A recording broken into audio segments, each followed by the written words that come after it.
Well, hello and welcome. I am Amy Plano, the reimbursement dietitian, and I teach dietitians how to get credentialed, build the shit out of insurance, and make the money they deserve. And so, just a little bit about me. I am obviously a registered dietitian, and I started accepting insurance right out of my internship in 2007.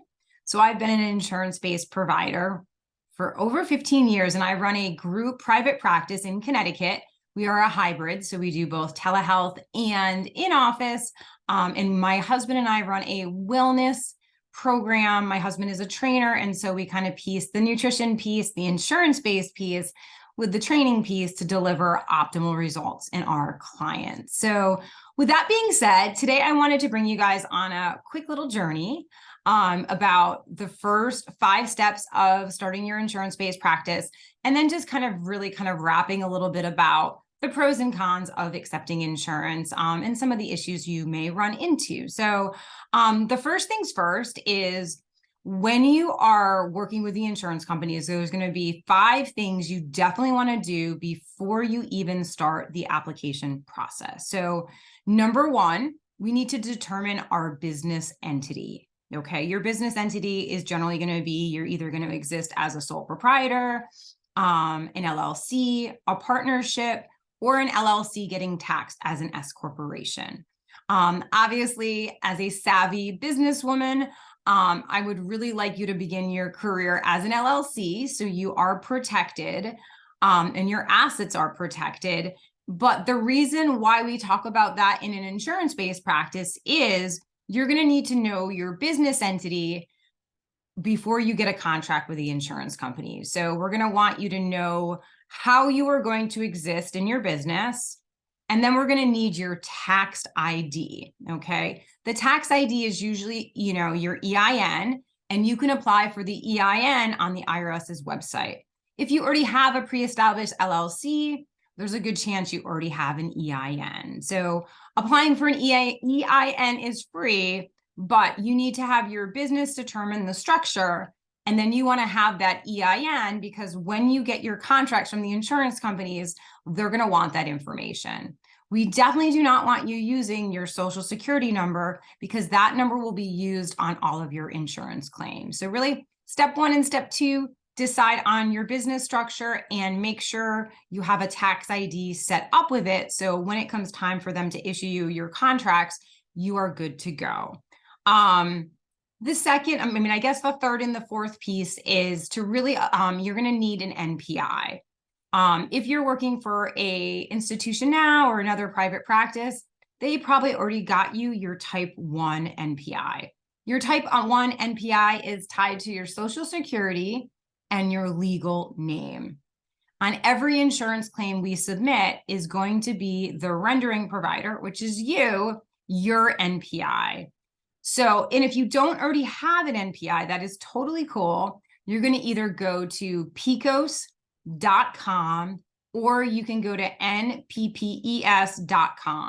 And you can apply for both a type 1 NPI for you as an individual, and then you can apply for a type 2 NPI also on the same site. Your type 2 is going to be an identification number for your organization, right? Remember, we were just chatting about business entities. We are going to tie your type 2 to your LLC. So when we apply for your type 2, it's the legal name of your business, and then it's going to be your EIN. Remember, your type 1 was associated with your legal name and your social security, while your type 2 is tied directly to your business. Okay. And certain insurance companies will require a type 2 as well as a type 1. Okay. So that's why I say coming out of the gates, let's do those things first. And then really lastly, well, not even lastly, we also need liability insurance. Okay. The insurance companies are not going to allow us to participate with them without liability insurance, right? So before you even see your first patient, you definitely need liability insurance. And I believe the statutes are coverage from 3 to 5 million per incident. I, since the beginning of my career, have been getting my liability insurance through Mercer, through Pro Liability. And this is directly through my membership with the Academy of Nutrition and Dietetics. So it essentially gives me a discount. I want to say that I pay around $130 per calendar year for my liability insurance. And then literally lastly, you're going to fill out the CAQH application. Okay. The CAQH application, I'm air quoting because it's not really an application at all. Think about it like DICUS, or almost, if you were old like me, when we applied to college in the 90s, we used a Common App.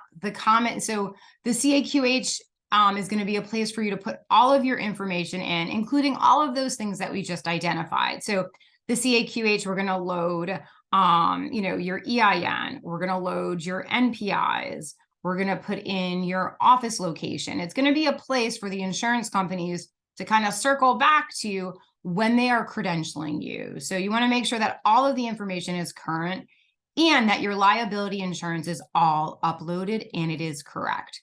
We do not reach out to the insurance companies until we have completed all of those steps, right? So you have your business set up, you have the NPIs that you're going to use, you have the EINs, you have your liability insurance, and then you have completed the CAQH application.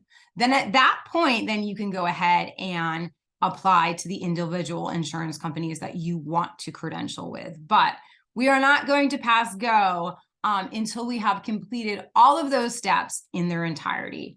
I will 1,000,000% guarantee if you try to kind of do any one before the other in the order that I just identified, unfortunately, the insurance companies will more than likely reject your application when it comes to the credentialing process. So those are the first preliminary things that you want to do to get started. I literally have a whole video on getting started, and I elaborate on all of those steps. If you go to reimbursementdietitian.com and you go to the blog section, you will see I have a whole YouTube video that will elaborate and kind of flesh out each one of those steps. Okay, so now we know how to get set up with the insurance companies, at least the initial steps. Now I want to talk a little bit about obviously the pros, so the advantages of accepting insurance, and then some of the downsides to accepting insurance. So as an insurance-based provider for the last decade and a half, I don't see a ton of disadvantages to accepting insurance, but I want to illuminate the ones that are most prevalent. Okay, so let's think about it. When we accept insurance in our practice, we open up the opportunities to the patients who can consume our services. While it's possible to be self-pay, it often means if you're self-pay, you're only catering to the patients who can afford your services, not necessarily the patients that need your services. Part of my why as a registered dietitian is to serve as many people as possible. And by accepting insurance, I can clearly kind of reconnect with my why. So there is no denying the fact when you accept insurance, you are reaching more people with your services, especially the ones that need them most, right? So number two, in 2015, when the Affordable Care Act went into play, it really changed the game for registered dietitians with how we bill insurance. Well, you don't need to know the specifics of the Affordable Care Act. What that did is it allowed us to bill for preventative services. So preventative services are often tied with an intervention that we provide that decreases the risk of mortality and morbidity associated with cardiovascular disease. So when our patients have those kind of pre-existing issues, we can bill as preventative services and the patient has no cost share. So if we bill correctly, right? And that's one of the things I teach in my group coaching program, because each insurance company has a different version of preventative. If we bill as preventative, the patient pays nothing for that visit. They're able to see us generally as often as they need, and their services are covered at 100%. So preventative services have changed the game. And for many of our insurance plans, we don't even need a true diagnosis to bill. Some of them we do, but the big plans in most states allow us to bill and often get unlimited visits using certain codes. So the Affordable Care Act changed the way in which we bill, but it also increased the frequency, which equals more accountability for our patients.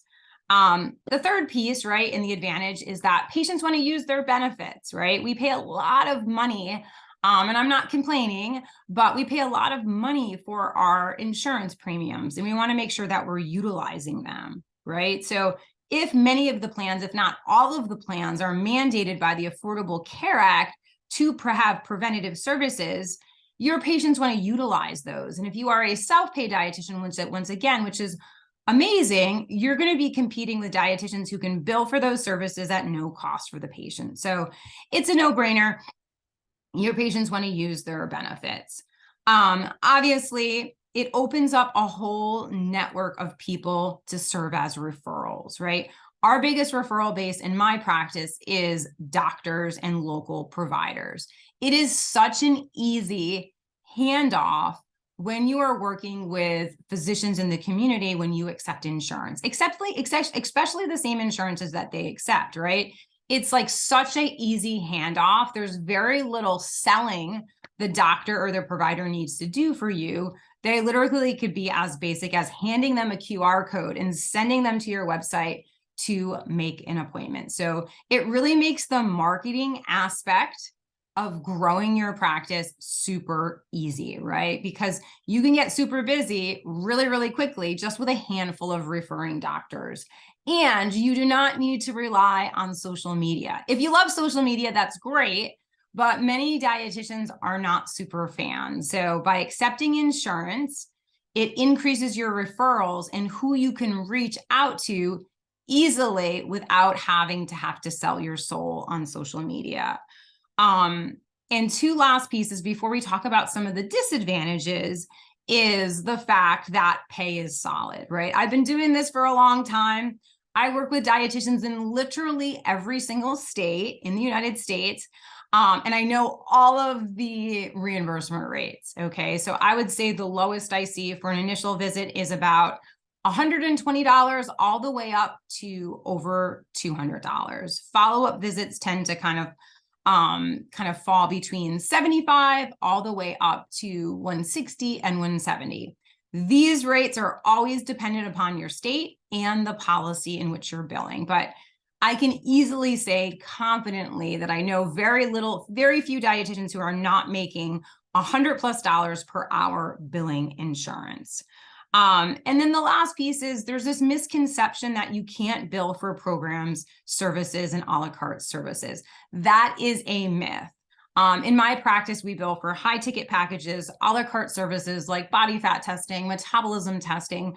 Those are all things that we can kind of continue to bill to the patient, not to insurance, but it decreases the cost of entry.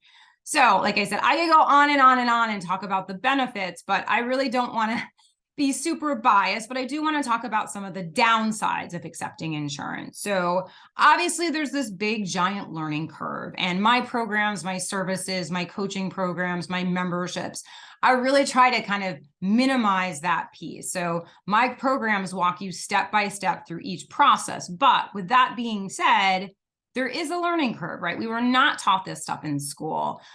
So we need a mentor, we need somebody, a coaching program, a system that teaches us these things. And luckily my practice does that and my services do that, but that can be really frustrating.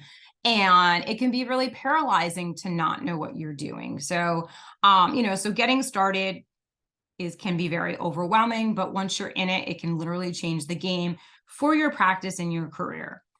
The other piece is billing is not universal. So one of the things I teach is the fundamentals of billing each of the major insurance companies. So we have Aetna, Blue Cross Blue Shield, we have Cigna, United Healthcare, we have Medicare, and then we have some smaller subsidiaries like Humana.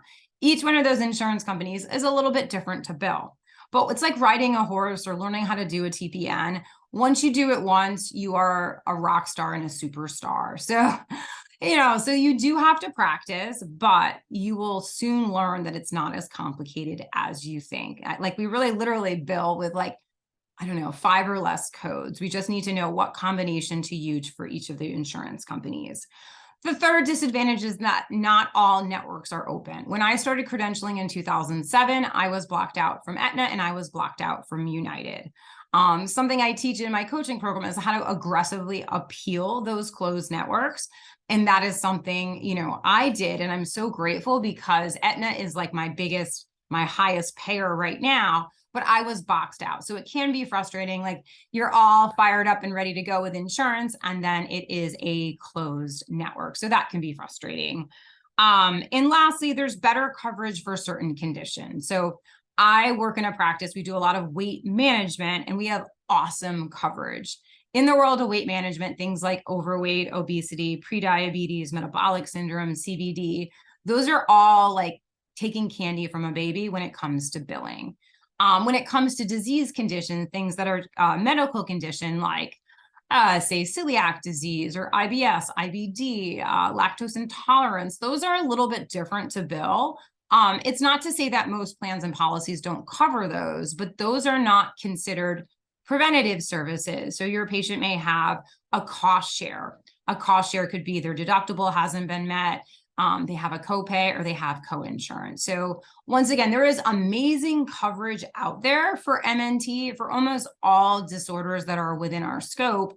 There's just certain ones that fall under preventative, and then there's certain ones that fall under medical. Once again, I go deep with each one of those definitions when I'm working with my RD clients. So I'm going to shut up now. Like I said, I can go on and on and on and on about these topics, but I have lots of different resources out there. So let me just rattle off a bunch so you guys know where to go when you have insurance-based questions. So obviously, if you go to reimbursement.dietitian.com, I have tons of free and paid resources. I offer coaching programs, I offer master classes, I offer cheat sheets. Tell me what else you need, I will create it for you. But those are all found on reimbursementdietitian.com. The other part where you can have some fun is follow me on Instagram. Every single day I have a tip or a guideline about billing insurance. And then I do, a live tip or guideline in my Instagram stories. So while I understand insurance can be super overwhelming and the thought of getting started can be paralyzing, when I tell you I literally have no regrets about doing it in a time in my practice when I knew nothing. So when I say I have literally wrote the manual on accepting insurance in private practice, I am not joking. But yes, it's not all rainbows and unicorns and butterflies, because gosh, I do wish it was, because I would be a super happy camper. But you guys are registered dietitians. You have got this shit, and go check out my resources. Follow me on Instagram and let me know how I can best support you in your insurance-based practice. Thanks for listening.